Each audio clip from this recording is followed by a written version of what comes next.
ఈ గొప్ప రామభక్తుణ్ణి జైల్లో పెట్టించిన ముస్లిం రాజు. కాని అదే రాజు భగవంతుణ్ణి కళ్లతో చూశాడంటే నమ్ముతావా? 17వ శతాబ్దంలో గోల్కొండ రాజ్యంలో కంచర్ల గోపన్న అనగా భక్త రామదాసు శ్రీరాముని పట్ల అపారమైన భక్తితో జీవించిన మహాభక్తుడు. భద్రాచలం రామాలయ సేవ కోసం తన జీవితం మొత్తం రాముడికే అంకితం చేశాడు. దేవాలయం జర్జరితంగా ఉండటాన్ని చూసి బాధపడి రాజు అనుమతి లేకుండానే రాజ్యధనాన్ని ఉపయోగించి ఆలయాన్ని పునర్నిర్మించాడు. ఈ విషయం తెలిసిన గోల్కొండరాజు తనాషా కోపంతో రామదాసును జైల్లో వేయించాడు. జైల్లో ఉన్నప్పటికీ రామదాసు భయపడలేదు. చేతులకు సంకెళ్ళు ఉన్నా ప్రతిరోజూ రామా రామా అని నిరంతరం స్మరించాడు.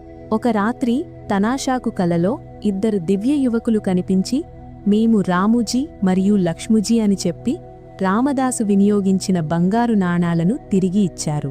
నిద్రలేచి చూసేసరికి ఆ బంగారు నాణాలు నిజంగా తన ముందే ఉండటంతో తనాషాకు నిజం అర్థమైంది. రామదాసు సామాన్యుడు కాదు, శ్రీరాముని మహాభక్తుడు అని. వెంటనే రామదాసును జైలు నుండి విడుదల చేసి భద్రాచలం రామాలయానికి పూర్తి సహాయం చేశాడు. జై శ్రీరాముడు అని కమెంట్ చెయ్యండి.